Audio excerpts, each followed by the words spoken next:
next speaker will be Tony Federico.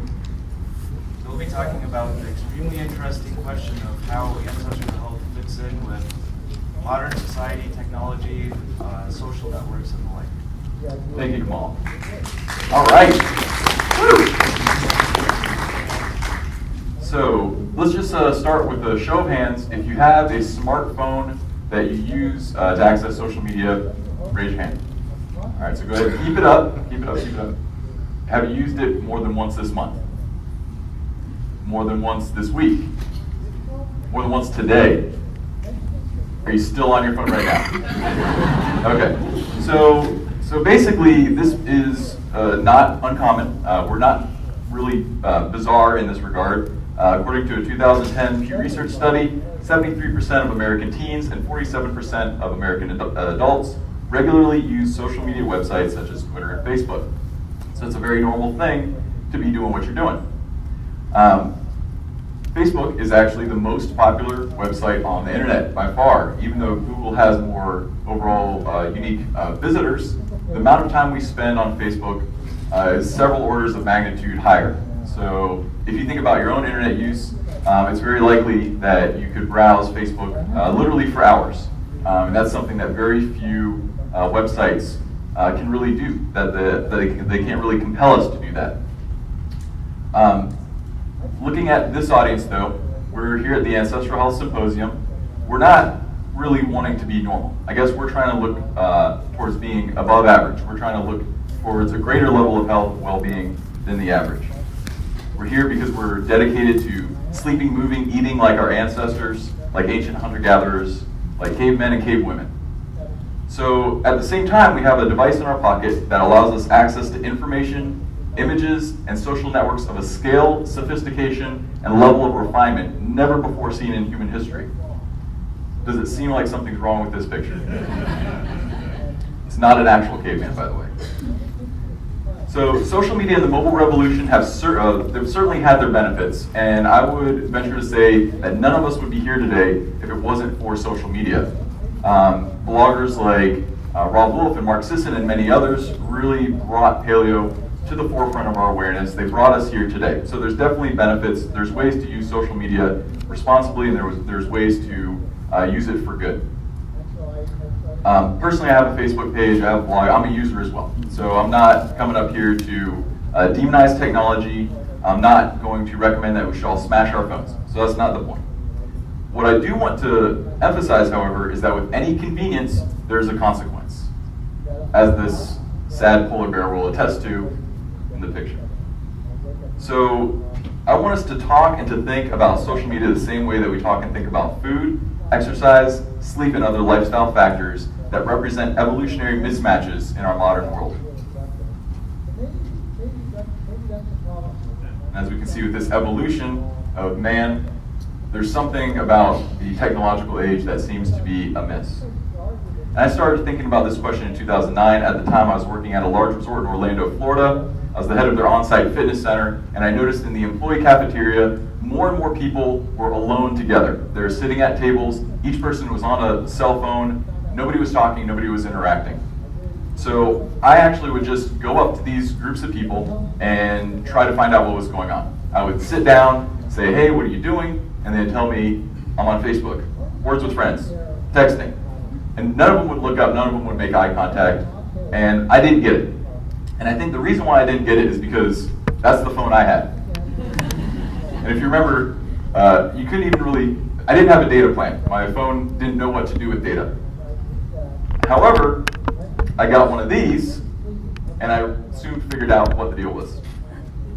Within a week, I was hooked. Facebook, email, texting, Instagram, photos, games, everything accessible, always on, in the car, at work, at home, while watching TV even. So I have screens within screens.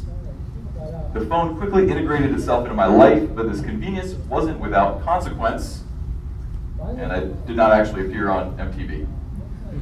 This might seem innocent as far as addictions go, but the way that the phone offered instant gratification, the way that allowed me to avoid acknowledging if I felt uncomfortable or awkward, the way it allowed me to take control and to avoid being alone in my thoughts, is all very seductive.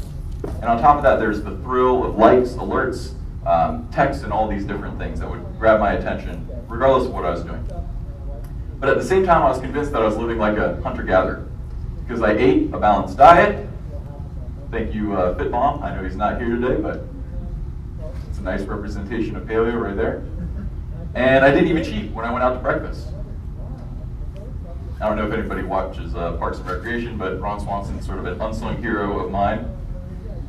I started to think to myself, what if social media was to our social circuitry what fast food is to our digestion and metabolism? So for those of you who've been at the conference the whole time and seen some of the previous talks on the consumption instinct, what does this tell our brain? Does anyone have any ideas? Antioxidants, variety, fruits and vegetables. Yeah, so it tells us that we're getting this. But then it's also missing things, like everything good, and a lot of bad stuff on top of that. So what happens when our brain sees this? What do you think it thinks? Any guesses? That we're getting this, that we're getting this, that we're interacting with human beings. So are we allowing the Facebook interactions to supplant the face-to-face interactions in much the same way that processed foods are pushing out whole foods in the average American's diet? Why might this be? So in animals, if a behavior is adaptive, if it is a valuable trait that promotes the survivability of a species, there are reward centers in the brain that ensure that the behavior is repeated, remembered, and opportunities to exercise the behavior are sought out. And Stefan Guinet talks a lot about food reward. Do you think that reward might be implicated in our use of social media? Maybe, we'll find out. That's what I'm gonna try to convince you of. So this is a diagram of the brain. You can see the brain areas that are involved in reward. Reward simply meaning the natural high you get by doing things your brain wants you to do. And in the center, there's the ventral tegmental area. It has neurons that release dopamine into the nucleus accumbens, and it is through this pathway, known as the mesolimbic pathway, that behaviors are reinforced. This is a very, very old part of the brain, and it's sold, in fact, that animals that evolved billions of years ago have the same pathway. One such animal is the common fruit fly. And the mesolimbic pathway in fruit flies and humans is so similar that fruit flies are actually used as an animal model to study alcohol addiction in human beings. So it's something that we've carried with us for a long time. It's not something that was developed recently. So we have these reward centers in our brain. Their job is to condition us to do the things that keep us alive. These systems work so well that they remain largely unchanged for billions of years, but now we live in a very different sort of world. And we know of situations where the reward system goes awry. In some of these situations, we can see things like drug addiction or obesity. This picture, you can see the differences in brains between a person who's not an addict and someone who abuses cocaine. And you see reduced function in the prefrontal areas of the brain. In a paper titled Overlapping Neuronal Circuits in Addiction and Obesity, Evidence of Systems Pathology, it was stated that repeated exposure to certain foods, particularly large quantities of energy-dense food with high fat and high sugar contents in vulnerable individuals, which is an important point because not everybody who eats a Dorito or everybody who smokes a cigarette becomes addicted. But within vulnerable individuals, this can result in compulsive food consumption, poor food intake control, and conditioning to food stimuli. In vulnerable individuals, and they mentioned the difference between genetic and developmental predisposing factors, so it's both nature and nurture, this can result in obesity for food or addiction for drugs. But the problem with processed food isn't just that they're rewarding, because they're not just rewarding in the way that eating an apple or an orange or a piece of steak or any number of paleo foods would be. They're rewarding because they're specifically designed to be as rewarding as possible. There's a conscious effort taking place to get people hooked on foods that are convenient and inexpensive. Food engineers alter a tremendous number of variables looking for what's called the bliss point, that special combination of color, texture, and taste that will be most attractive, most rewarding, and hardest to resist. So what about our processed friends? Well, it turns out the same reward centers involved in food and drug addiction are involved in social sharing. In a Harvard University study titled Disclosing Information About the Self is Intrinsically Rewarding, researchers discovered that self-disclosure was strongly associated with increased activation in brain regions that form the mesolimbic dopamine system, those same areas of the brain that we were pointing out before that are involved in drug drug, alcohol, and obesity. What this is basically saying in this particular study, however, is that it feels good to talk about ourselves, and it is rewarding. It activates the mesolimbic pathway. However, there's another turn. The effects of social sharing were magnified by the knowledge that one's thoughts would be communicated to another person, suggesting that individuals find opportunities to self-disclose to others who then self-disclose to others to be especially rewarding. So talking about ourselves is good. Talking about ourselves to someone who's listening is better. Talking about ourselves to someone who's listening and then tells other people is even better. So we get this amplified effect. And I do appreciate the irony of me being up here talking to you. It feels pretty good. So what might be the adaptive benefit of this? Anyone have any theories as to why talking about ourselves might be something that's rewarding? Anyone ever hear of Robin Dunbar? Dunbar's number? So, as the social lives of early hominids grew increasingly complex and as their group size expanded, grooming became cost prohibitive. So, the average ape, whether it's the great apes or a monkey, spends a lot of their time grooming. Think about how much of your life you would have to do things like eat and sleep if you had to groom physically every single one of your social connections. This is something that every other ape does. It might be fun, I don't know. But it wouldn't be very efficient. So as the theory goes, we developed language as a way to get around this. So we use language as a more efficient means of managing our social networks and our social relationships. And over the years, as technology has increased, we've developed written language. In addition to speech, we've developed mass printing, we've developed the telegraph, we've developed the telephone, the internet, and now we have mobile devices. And each of these represents an increase in efficiency in communication that parallel the advances in agriculture. And as we know with agriculture, as the supply grew, producers had to figure out a way to get us to consume more. And so perhaps this is what makes Facebook and other forms of social media so rewarding and so compelling. And rewarding in the sense not that they're satisfying, but in that they stimulate these reward centers of the brain. Does it seem like Facebook might be processing their product as well? Like processed food, social interaction on Facebook represents a distillation of what is most rewarding. But rather than using refined sugar, salt, and fat, Facebook has the language of social interaction as their ingredients list. It's about the right combination of images, information, tweaked to enhance what they call engagement, their own version of the bliss point.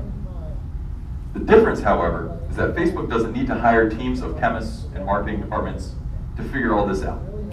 They have become one of the most profitable and powerful companies in the world because they have crowdsourced this effort to you and me.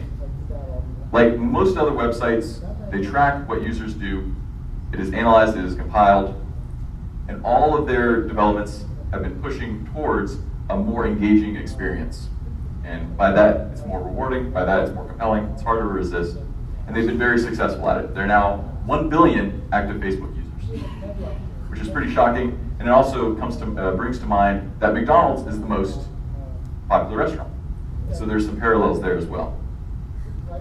So at what point does engagement cross the line to addiction? Nobody's actually done that, right? According to the fourth edition of the Diagnostic and Statistical Manual of Mental Disorders, addiction is defined as a maladaptive pattern of substance use leading to clinically significant impairment or distress. And then there's additional criteria such as the development of tolerance, the experience of withdrawal, and the need for larger amounts to be taken over a period of time. However, this typically is considered in the realm of actual exogenous substances. So things like alcohol, cocaine, heroin, nicotine, and that's how an addict is defined in clinical terms. But in its most recent revision, the DSM-5, they added a new category called behavioral addictions. They put gambling into this category, and it signifies a shift in our awareness of addiction, and that it's not just the exogenous or outside substances that can lead to addiction, it's the brain's response to those substances, and those responses can be stimulated by compulsively engaging in rewarding behavior as well. At the National Institute on Drug Abuse, positron emission topography, so PET scans, showed that the dopamine receptor derangements in the brains of drug addicts, compulsive gamblers, and overeaters who are markedly obese are remarkably similar. A physician who wrote the book An Anatomy of Addiction looked at this and concluded that although substances like cocaine are very effective at triggering changes in the brain that lead to addictive behavior and urges, they're not the only possible triggers. just about any deeply pleasurable activity, sex, eating, internet use, has the potential to become addictive and destructive. So even if it isn't currently recognized as an addiction, what are some of the possible consequences of excessive social media consumption? And like I said, it's similar to food. Not everybody who eats a Dorito is going to get obese. Not everybody who uses Facebook is going to become an addict. It just has that addictive potential. In a recent set of studies out of the University of Essex, they showed that our phones can hurt our close relationships by negatively impacting the feeling of closeness, connection, and conversation quality. And this was an effect that was observed even when the phone wasn't being used. So even if the phone is simply in the room within eyeshot, this effect was attributed to the fact that a phone is associated with wide-ranging social networks, and that the mere presence of the phone may orient individuals to thinking of other people and events outside of their immediate social context. So it takes us out of the present. It diverts attention away from presently occurring interpersonal experiences, and it focuses on a multitude of other events and people. There's another interesting study from the University of Maryland. They found that after a short period of cell phone use, people were less likely to participate in pro-social behavior. In other words, they behaved more selfishly, which might seem paradoxical. Why would we behave more selfishly if we were feeling more connected? And what this infers, or what this was assumed to be related to, is that we have a social appetite. So one possible answer came from the Kellogg School of Management at Northwestern University. Social connection is sort of like eating. When you're hungry, you seek out food. When you're lonely, you seek social connection. When the experience of social connection is elevated, we feel socially full and have less desire to seek out other people. So we can fill up on empty calories through social media. But is it also less nutritious? In a study published in the Journal of Evolution and Human Behavior, researchers examined the hormonal responses of female children who had recently experienced a stressful event. In this case, they took a difficult exam. They found that unlike talking with their parents in person or over the phone, the salivary levels of cortisol remained elevated in girls who simply sent a text message. So we do not get the same hormonal benefits of interacting with our close personal relationships via text as we do via face-to-face. And we know that body language and tone of voice play a major role in communication. And when you strip those out, you're stripping out essential nutrients, although more research would need to be done to determine the specific effect of those variables. So what would happen if you tried to turn all this stuff off? What if you decided to give it all up? So this was a question posed to a group of college students at the University of Maryland, and the results line up pretty well with what we would expect of an addictive or potentially addictive substance. One student reported, although I started the day feeling good, I noticed my mood started to change around noon. I started to feel isolated and lonely. I received several phone calls that I could not answer. I began to feel the urgent need to check my email, and even thought of a million ideas of why I had to. I felt like a person on a deserted island. I noticed physically that I began to fidget, as if I was addicted to my iPod and other media devices, and maybe I am. So in other words, they experienced withdrawal. So these study results were so compelling that the University of Maryland expanded it to 9 other countries, including Lebanon, United Kingdom, Uganda, Argentina, and Slovakia. All the students were digital natives who had grown up with digital media as part of their day-to-day life. They experienced many of the same withdrawal symptoms, but after that initial 24-hour detox period, there were some interesting effects. One student from China said, as soon as I got used to it, which is got used to not being on social media and things like that, I felt happy and unrestrained. I had enough time and space to do what I really like. There's no need to worry about other things. No one could disturb me. I could take a walk along the pathways of my school as much as I like. I could sit beside the lakeshore and enjoy the nature and the beauty of the lakes and mountains. Bring a book with me. It couldn't be better in my heart. Another student from the United States said, I've lived with the same people for 3 years now. They're my best friends. And I think this is one of the best days we've spent together. I was able to really see them without any distractions, and we were able to revert to simple pleasures. One student from Mexico, I think, put it best by saying media put us close to the people who are far away, but they separate us from those who are nearby. So if there's one takeaway to this presentation, it is this. In less than a generation, we have allowed chronic social media consumption to become the new normal. And while the ultimate impact of this decision is unknown, what we do know is that social media use changes the brain, it changes our behavior, and it encourages dependence, possibly even being addictive. So rather than waiting to see what unconscious consumption will lead to 10, 20, 30 years down the road, rather than making the same mistake that we made with processed food, We can be proactive by applying the same strategies that we use to improve the qualities of our diets towards the improvement of our social lives. We can exercise portion control by limiting the amount of time spent online. We can practice intermittent fasting by occasionally abstaining from social media use. We can live more simply, more slowly, and more enjoyably in all aspects of our life. We can disconnect from the virtual and reconnect with the actual. We can go back to our roots. Maybe not grooming each other, but at least talking face to face. So in considering our overall health, it is not just a matter of how we eat, sleep, and move, it's how we relate. And as intimately social creatures, this might be one of the most important lifestyle factors of them all. Thank you.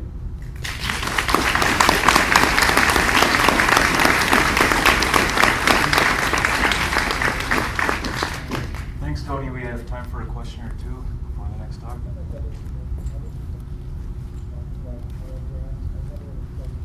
Hi, yeah, I thought that was a great talk. It's something I don't think is talked about enough in our community. I just wanted to ask, I know there are a lot of like productivity apps out there that can help you, like block certain sites for, periods of the day and stuff. I wonder what you think about those and if there's, a real benefit to them, or if, the paradox of using more technology to wean ourselves off of technology is just as bad. Well, I think sometimes we're forced to use what we have, and if using technology to improve the quality of our technology use, if that ultimately benefits us, then I think that's a worthwhile cause. One thing that I know can be effective is simply deleting apps off your phone if you don't want to use them. It's not like Facebook's going to destroy your profile if you delete it off your phone for a weekend. I know Stick is a website that allows you to make a financial obligation to doing something. So it's just STIKK, I believe. And so you can promise that if you go on social media, you'll pay $500 or $1,000. So you can kind of give yourself some accountability that way. Thank you very much. It was great talk. Thank you, thank you. I'm a clinical psychologist, and so I hear people's stories about how social media affects them, and how for people who are socially anxious or avoidant, Sure. it can help them to make connections with other people. But what I also see is that people have sort of either half relationship, like maybe half romantic relationship, or it allows them to get into a fantasy relationship with people that aren't real, and also just that level of either like over-connection that's not real, or disconnection, and with teens especially, and also young adults, how depressed that they can get because they feel that they're not being invited to things or included Absolutely. in things. And actually, I shouldn't even say adolescents, but also I've had mothers who felt that they aren't included in a particular group, and then they feel left out. So it really does affect us in how we're living. Yeah, absolutely, and I appreciate the comment about how it can be useful for people that have issues with regards to interacting socially. It can definitely facilitate that. I know there's great uses of technology for people with cerebral palsy and autism spectrum disorders, but for just the average person, this overuse of social media, it almost makes us too aware all the time of our social connections, and just the way that we're always primed to eat, or we're always primed to consume. If we're surrounded with fast food billboards, that creates an elevated level of appetite and stress around food. If we're constantly surrounded with social networks and seeing who's up, who's down, who's doing this, who's doing that, I think that makes us too aware. And I don't think we can really control how we respond to it. I think the best thing is to abstain for a period of time, or to moderate use. Right, Tony, that's a fantastic talk. Thank you, thank you. I've messaged you, tagged you, poked you, I ignored it all. emailed you. I ignored it all. I've retweeted you this morning. But the question I wanted to ask was, I've noticed recently there's a lot of retreats now where you can do like a digital detox. I just want to know your thoughts on. I think that'd be great. I was talking to Paul Jaminet last night, and he's going to be giving a talk later that you should definitely attend, discussing circadian rhythms.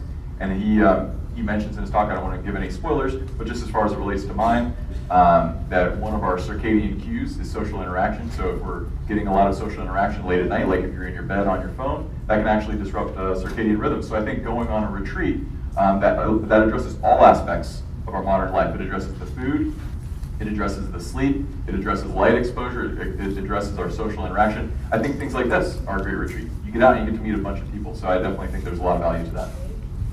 Thank you, Tony. Thank you, Kamal.